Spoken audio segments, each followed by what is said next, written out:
ओं नमन्ते योगिनो अनन्ते नित्यानन्दे चिदात्मनि इति रामपदे नासो परं ब्रह्म अभिधीयते चिन्मयस्य अद्वितीयस्य निष्कलस्य शरीरिणः उपासकानां कार्यार्थं ब्रह्मणो रूपकल्पना। श्री राम कथा।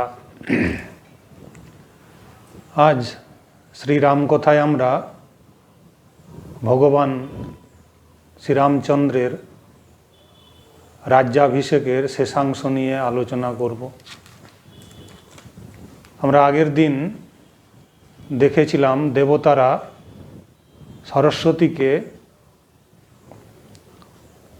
पाठिয়েছেন मंथरार काछे और कैकेयीर काछे तादेर बुद्धिते आरूढ़ हुए तिनि तादेर बुद्धिके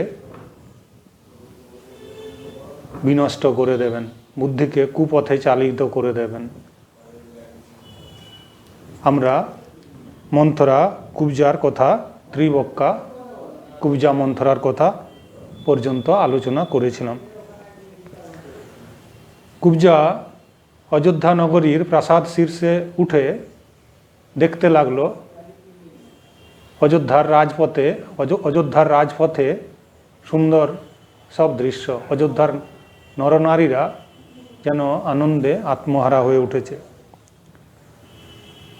অতঃপর কুবজা একজন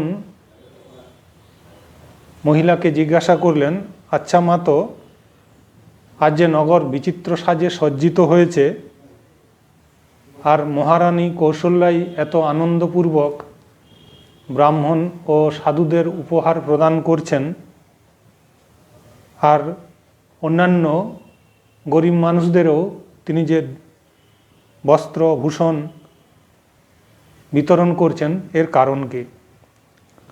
তখন সেই মহিলা বললেন যে আগামীকাল শ্রীরামচন্দ্রের রাজ্যাভিষেক, সেই জন্য অযোধ্যা নগরী সুন্দর সাজে সুসজ্জিত হয়েছে।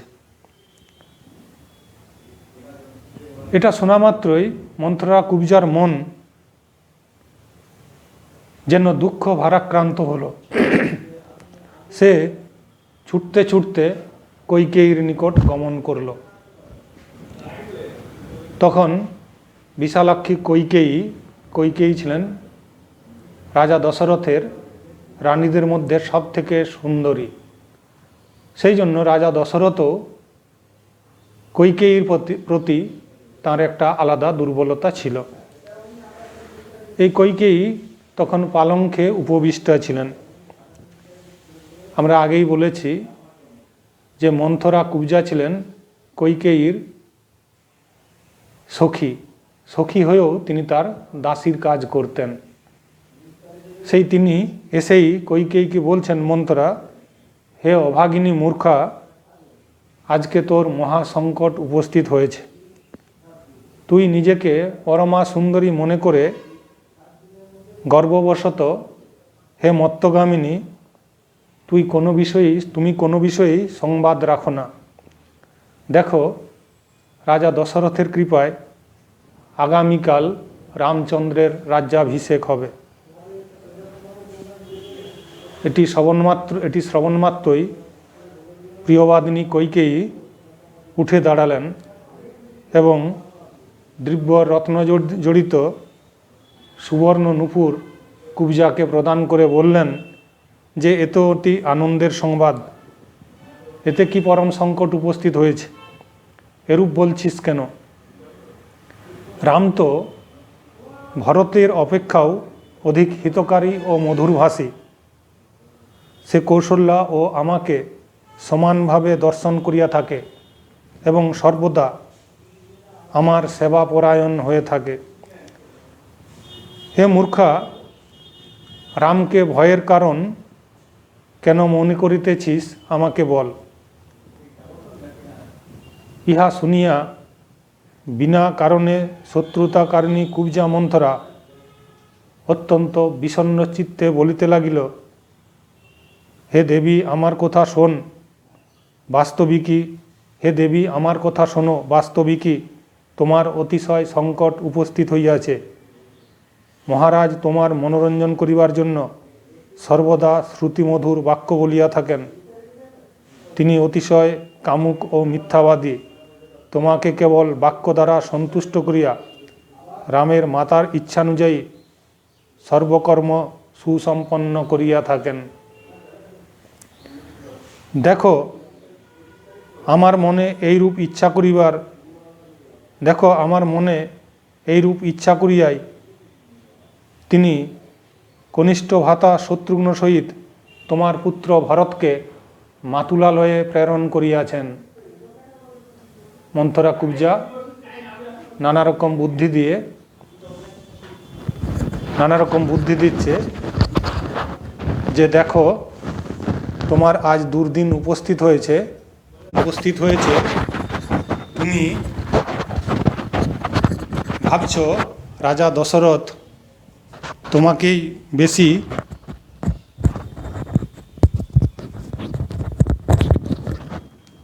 বেশি পছন্দ করেন।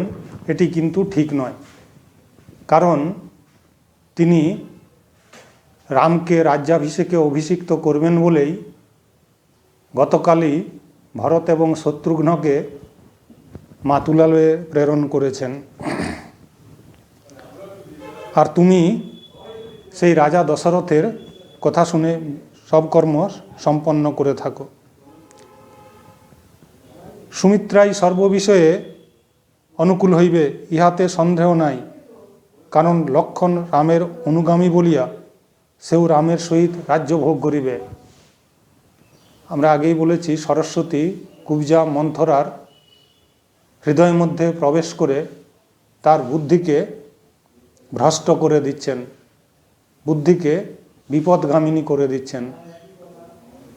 তিনি বলছেন যে রামচন্দ্র রাজা হলে লক্ষণ তার অনুচর সঙ্গে সঙ্গে থাকে, লক্ষণের মাতা সুমিত্রাও রাজ্যসুখ ভোগ করতে পারবেন। কিন্তু তোমার সেই দিন উপস্থিত হচ্ছে যখন রামচন্দ্র রাজা হয়ে যাবে, তখন তোমাকে দাস্যবৃত্তি অবলম্বন করতে হবে। আর তুমি নিত্য দাসীর ন্যায় রামের মাতা কৌশল্যার পরিচর্যা করবে। তুমি রাজা দশরথের পত্নী হয়েও তুমি দাসীর ন্যায় অপমানিত হয়ে জীবনযাপন করবে। অতএব তুমি ভারতের রাজ্যাভিষেকের ব্যবস্থা করো আর রামকে 14 বৎসর বনবাসে যাওয়ার জন্য প্রযত্ন করো। সরস্বতী মন্থরার বুদ্ধিতে আরূঢ়া হয়ে মন্থরাকে এই বুদ্ধি দিচ্ছেন। আর এইরূপ করলে কি হবে? রামচন্দ্র যদি 14 বছর বনে যান তাহলে কি হবে না, ভরতের রাজ্য নিষ্কণ্ঠক হবে আর তুমি হবে রাজমাতা। বিচার করে দেখো তোমার কি করা উচিত। এরপরে মন্থরা এটিও মনে করে দিচ্ছেন রাজা দশরথকে গিয়ে কি বলতে হবে। মন্থরা বলছেন কইকেয়ীকে, দেখো পূর্বে দেবাসুর সংগ্রামকালে দেব আর অসুরদের একবার যুদ্ধ হয়েছিল। স্বয়ং ইন্দ্র ধনুর্ধর মহামতি রাজা দশরথকে সহায়তার জন্য প্রার্থনা করেছিলেন। এই দেব আর এবং অসুরদের সংগ্রামে ইন্দ্র এসে রাজা দশরথকে তাদের পক্ষ অবলম্বন করার জন্য বলেছিলেন। সেই সময় তুমি মহারাজের সঙ্গে গিয়েছিলে যুদ্ধক্ষেত্রে। ধনুর্ধর মহারাজকে যখন ধনুর্ধর মহারাজ দশরথ রাক্ষসগণসহ যুদ্ধে মত্ত ছিলেন, তখন সহসা তাহার অজ্ঞাতসারে রথের একটি কিলক ভগ্ন হইয়া ভূপতিত হইলে তুমি অতীব ধৈর্যের সহিত আপন হস্ত দ্বারা সেই কিলক ছিদ্র রক্ষা করিয়াছিলে। হে কৃষ্ণাঙ্গী, অতির প্রাণ রক্ষা করিবার জন্য তুমি দীর্ঘকাল ঐরূপ স্থিতি সহন করিয়াছিলে। তদনন্তর সমস্ত দৈত্যবল সংহার করিয়া শত্রুদমন মহারাজ দশরথ তোমার প্রতি দৃষ্টি নিক্ষেপ করিয়াছিলেন এবং সেই সময় রাজা দশরথের অঙ্গুলিতেও আঘাতপ্রাপ্ত হয়েছিলেন। তুমি নিজের অঙ্গুলির ভূক্ষেপ না করেই রাজা দশরথের সেবা শুশ্রূষা করেছিলে, তখন রাজা দশরথ বলেছিলেন, আমি তোমাকে বর দিতে ইচ্ছা করি, তুমি ইচ্ছানুসারে বর প্রার্থনা করো। সেই সময়ে তুমি দুটি বর গ্রহণ করিতে পারো, এইরূপ রাজা দশরথ বলেছেন। মহারাজ দশরথ স্বয়ং এইরূপ বলিবার পর তুমি প্রত্যুত্তর করিয়াছিলে, হে রাজন, যদি আপনি প্রসন্ন হইয়া আমাকে দুইটি বর দিতে ইচ্ছুক, তবে হে অনঘ, এই বরদ্বয় দীর্ঘকাল আপনার নিকটেই গচ্ছিত থাকুক। যখন প্রয়োজন হইবে সেই অবসরে এই দুইটি বর আপনি আমাকে প্রদান করিবেন। সেই সময়ে রাজা দশরথ দুটি বর দিতে চেয়েছিলেন, কিন্তু মহারানী কইকেয়ী বলেছিলেন, এই দুটি বর আপনার নিকটেই এখন গচ্ছিত থাকুক, আমি যখন প্রয়োজন মনে করব সেই সময় আপনার কাছ থেকে চেয়ে নেব। তখন মহারাজ দশরথ সন্তুষ্ট হয়ে বলেছিলেন, তাই হবে। মন্থরা বলছেন, হে মহারানী, এই সম্পূর্ণ বৃত্তান্ত তোমার নিকট হইতে আমিই শুনিয়াছিলাম। কইকেয়ী কিন্তু এটি ভুলে গিয়েছিলেন যে রাজা দশরথ তার কাছে এই রকম শপথ বাক্য করেছিলেন, তিনি দুটি বর চাইলেই তিনি সেই দুটি বর প্রদান করবেন। তার মন থেকে সেটি চলে গিয়েছিল। কিন্তু রাজা দশরথ যখন কইকেয়ীকে এই দুটি বর দিয়েছিলেন, কইকেয়ী সে মন্থরাকে বলেছিলেন। মন্থরা আজ সেই দুটি কইকেয়ীকে মনে করে দিচ্ছেন। এখন দেখো তুমি চিন্তা করে যে তোমার স্মরণ আছে কিনা। অতএব হে ভামিনী, কইকেয়ীকে বলছেন, হে ভামিনী, তুমি রাগান্বিত হয়ে কোপ ভবনে প্রবেশ করো। কোপ ভবন মানে তখনকার দিনে রাজাদের প্রাসাদে একটি করে বাড়ি থাকতো, সেই বাড়িটির নাম হতো কোপ ভবন। কেউ যদি রেগে যেত রাজ পরিবারের মধ্যে, সেই ভবনে প্রবেশ করে তার ক্রোধকে প্রকাশ করত। কোপ ভবনে প্রবেশ করো এবং তোমার যে শরীরে বিভিন্ন রকম অলঙ্কার আছে সেগুলিকে খুলে ফেলো, যতক্ষণ না, এবং ভূমিতে শয়ন করো, যতক্ষণ না রাজা দশরথ তোমার এই দুইটি বর তোমাকে প্রদান করছেন, তুমি কোপ ভবন থেকে বার হবে না। প্রথম বর হলো ভরতকে রাজা পদে অভিষিক্ত করা, আর দ্বিতীয় বর হলো 14 বছর রামকে বনবাসে প্রেরণ করা। তীব্রক্রার কথা শুনে কইকেয়ী তার অর্থ বুঝতে পেরে বললেন, তোর এত বুদ্ধি কোথা থেকে এলো? কইকেয়ী জানতেন মন্থরা কোনো বুদ্ধিমান ছিল না, কিন্তু তিনিও বিস্মিত হচ্ছেন কি করে মন্থরার মধ্যে এত বুদ্ধি এলো। কইকেয়ী তো জানেন না মন্থরার বুদ্ধিতে সরস্বতী আরূঢ়া হয়েছেন। তখন কইকেয়ীর মধ্যেও সরস্বতী প্রবিষ্ট হয়েছেন। একটু আগেই যে কইকেয়ী বলছিলেন রাম আমাকে তার নিজের মাতা কৌশল্যার মতোই শ্রদ্ধা করে সম্মান করে, রাম রাজা হলে কি ক্ষতি, সেই তিনিও এখন বলছেন মন্থরাকে যে বক্রসুন্দরী, তোর এত বুদ্ধি তা তো আমি জানতাম না। আমার প্রিয় পুত্র যদি ভরত রাজা হয় তাহলে তোকে 100 গ্রাম পুরস্কার দেব, তুই আমার প্রাণের ন্যায় প্রিয়। এইরূপ বলিয়া কইকেয়ী অত্যন্ত ক্রোধান্বিত হইয়া কোপভবনে প্রবেশ করলেন এবং সুন্দর বস্ত্র পরিত্যাগ করে ছিন্ন বসন পরিধান করলেন, সমস্ত অলঙ্কার পরিত্যাগ করলেন এবং ভূমিতে মলিন দশায় শুয়ে পড়লেন। শুয়ে পড়ে বললেন, কুবজা শোন, যে পর্যন্ত রাম বনগমন না করিবে সে পর্যন্ত প্রাণত্যাগ হইল আমি এইরূপ পড়িয়া থাকিব। সরস্বতী কইকেয়ীর বুদ্ধিতে আরূঢ়া হয়েছেন। তিনি বলছেন, যতক্ষণ না রাম বনে গমন করছে ততক্ষণ আমি এই রকম আহার নিদ্রা পরিত্যাগ করে পড়ে থাকবো যতক্ষণ না আমার মৃত্যু হচ্ছে। তখন কুবজা বলছেন, হে কল্যাণী, তুমি নিঃসন্দেহে এই রূপ করিও, তোমার কল্যাণ হইবে। এইরূপ বলিয়া আপন নিবাসস্থানে প্রস্থান করিয়া এইরূপ বলিয়া সে আপন নিবাসস্থানে প্রস্থান করিল এবং কৈকেয়ীও কুব্জার বাক্য অনুসারে সেই রূপ আচরণ করিতে লাগিল।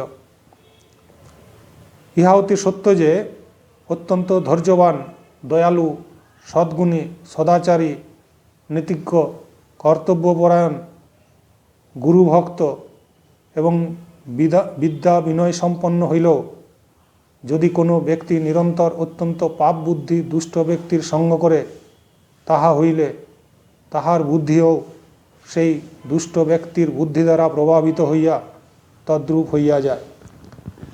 এইখানে পুথিকার বলছেন, যদি কোনো মানুষের মধ্যে এই সদ্গুণগুলি থাকে, অত্যন্ত ধৈর্যবান, দয়ালু, সদ্গুণী, সদাচারী, নীতিজ্ঞ, কর্তব্যপরায়ণ এবং বিদ্যা বিনয় সম্পন্ন গুণগুলি থাকে, সেই ব্যক্তিও এইসব গুণ থাকা সত্ত্বেও সেই ব্যক্তিও যদি দুষ্টু ব্যক্তির সঙ্গ করে, তবে তার বুদ্ধিও সেই দুষ্টু ব্যক্তির বুদ্ধি দ্বারা প্রভাবিত হয়।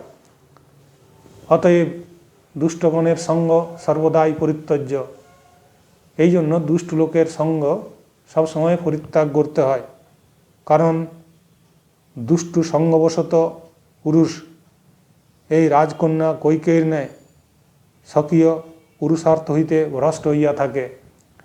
রাজা দশরথের এই গুণগুলি ছিল। তিনি সদ্গুণ সম্পন্ন হলেও, এই সব সদ্গুণ সম্পন্ন হলেও কৈকেয়ীর মতো দুষ্টু রানীর সঙ্গ তিনি করতেন। সেই জন্য তার বুদ্ধিও কিছুকালের জন্য বিমূঢ় হয়েছিল। এরপরে কি হলো? এরপরে মহারাজ দশরথ পরের দিন রামচন্দ্রের অভিষেকের জন্য মঙ্গলার্থ সমস্ত প্রজা এবং মন্ত্রী আমাত্যদেরকে যাকে যেরূপ দায়িত্ব দেওয়া হয়েছে সে সেই রূপ কাজ যাতে করে, তার জন্য তিনি আদেশ প্রদান করত শ্রীয় প্রাসাদে প্রবেশ করলেন। প্রবেশ করেই তিনি কৈকেয়ীকে দেখতে না পেয়ে তিনি অত্যন্ত ভাববিহ্বল চিত্তে জিজ্ঞাসা করছেন কৈকেয়ীর দাসীদের, আজ তোমাদের শুভলক্ষণা স্বামিনী কোথায়? প্রিয় দর্শনা, আমার প্রিয়া আজ পূর্বের ন্যায় আমার নিকট আসিতেছেন না কেন? তখন পরিচারিকারা বলছেন, জানি না আজ তিনি কী কারণে কোপ ভবনে প্রবেশ করেছেন। আপনি স্বয়ং সেখানে নিশ্চিন্ত রূপে জেনে আসতে পারেন। দাসীগণের কথা শুনে ভয় সন্ত্রস্ত চিত্তে রাজা দশরথ কোপ ভবনের দিকে অগ্রসর হলেন এবং কৈকেয়ীর পাশে বসে তার শরীরের উপর মৃদু হস্ত সঞ্চালন করে তার ক্রোধের কারণ জিজ্ঞাসা করলেন এবং বলতে লাগলেন, হে ভয়শীলা, পালঙ্কাদি পরিত্যাগ করিয়া তুমি কেন মাটির উপর শয়ন করিয়াছ? রাজভূষণ পরিত্যাগ করিয়া তুমি কেন মলিন ছিন্ন বস্ত্র পরিধান করেছ? তোমার কে অনিষ্টকারী যে তোমাকে এইরূপ করেছে?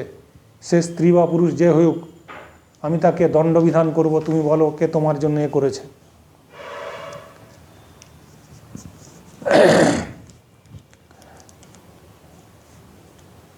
রাজা দশরথ বিভিন্নভাবে রানী কৈকেয়ীকে প্রবোধ দিয়ে তার কোপ রাগ ভাগানোর চেষ্টা করছেন। রাজা দশরথ ছিলেন কৈকেয়ীর প্রতি অতিশয় দুর্বল। তার আমরা আগেই বললাম, তার ওই গুণগুলি থাকা সত্ত্বেও কৈকেয়ীর প্রতি এই দুর্বলতা তাকে এই রূপ সিদ্ধান্ত নিতে বশীভূত করেছিল। বলো, আমি কোন অবদ্ধকে বধ করিব? আমি কোন বদ্ধকে মুক্তি প্রদান করিব? হে প্রিয়ে, এ বিষয়ে অধিকার কি বলিব? তোমার জন্য আমি প্রাণও পরিত্যাগ করিতে পারি। রাজা দশরথ বলছেন কৈকেয়ীকে যে আমি তোমার জন্য প্রাণ পর্যন্ত পরিত্যাগ করিতে পারি। কমলনয়ন রাম আমার প্রাণাপেক্ষা অধিক প্রিয়। রাজা দশরথ বলছেন যে কমলনয়ন রাম আমার প্রাণাপেক্ষা অধিক প্রিয়। আমি তার নামে শপথ করিয়া বলিতেছি যে তোমার যাহা কিছু প্রিয় তাহা আমি সম্পাদন করিব।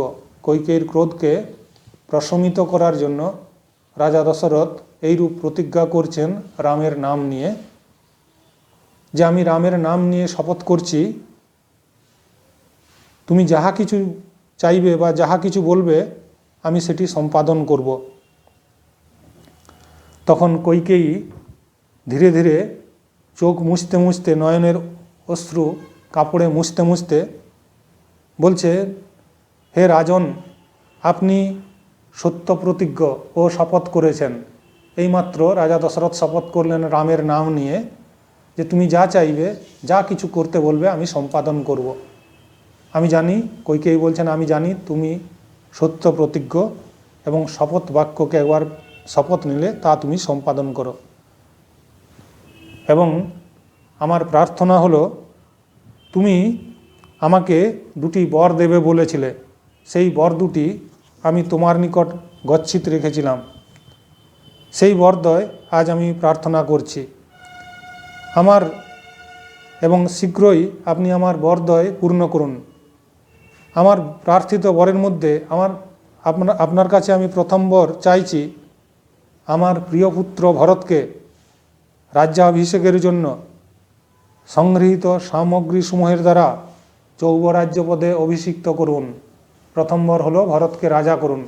রামকে রাজা করার জন্য যেসব সামগ্রী, যেসব রাজ্যাভিষেকের জন্য সামগ্রী আনয়ন করা হয়েছে তা ভরতের রাজ্যাভিষেকের নিমিত্তের জন্য ব্যবহার করুন।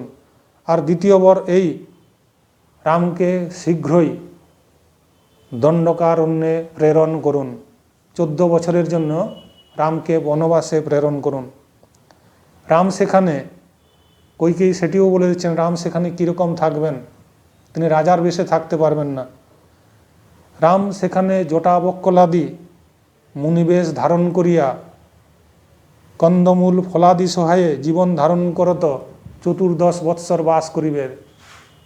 রাম অযোধ্যার থেকে কোনো জিনিস নিয়ে যেতে পারবেন না, তিনি অযোধ্যার কোনো নগরীতে প্রবেশ করতে পারবেন না, রাজা দশরথের রাজত্বের কোনো সীমায় প্রবেশ করতে পারবেন না।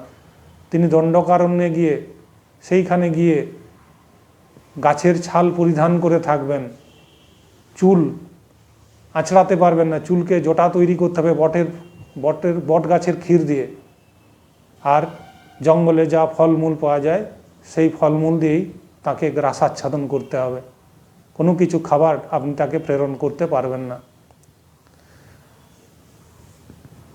14 বৎসর পূর্ণ হলে অযোধ্যায় রাম প্রত্যাবর্তন করতেও পারে, আবার বনেও থাকতে পারে। কিন্তু আগামীকালেই আপনি রামকে বনবাসে যাওয়ার জন্য প্রেরণ করুন। যদি কিঞ্চিত মাত্র বিলম্ব হয় তাহলে আপনার সম্মুখেই আমি প্রাণত্যাগ করব। যদি আপনি আপনার যে দুটি বর আমাকে দেবেন বলেছিলেন তা যদি আপনি পূর্ণ না করেন তাহলে আমি আপনার সামনেই আমার প্রাণ পরিত্যাগ করব।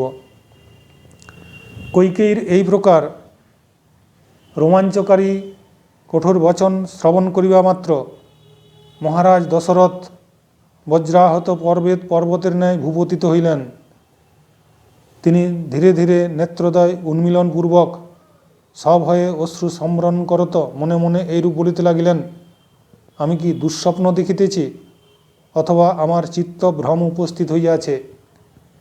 এই সময়ে আপন সম্মুখে ব্যাঘ্রীর ন্যায় উপবিষ্টা রানী কৈকেয়ীকে দেখিয়া মহারাজ দশরথ বলিতে লাগিলেন, হে ভদ্রে, তুমি আমার প্রাণ হরণকারী একই বচন বলিতেছ। কমলনয়ন রাম তোমার কি অপরাধ করিয়াছে? তুমি তো দিবানিশি আমার সম্মুখে রামের গুণগান কীর্তন করিতে। তুমি তো পূর্বে আমাকে বলিতে, রাম আমাকে ও কৌশল্যাকে সমভাবে দর্শন করত, সর্বদা আমার সেবা করিয়া থাকে। এখন উহার সম্পূর্ণ বিপরীত ভাষণ কি প্রকারে করিতেছ?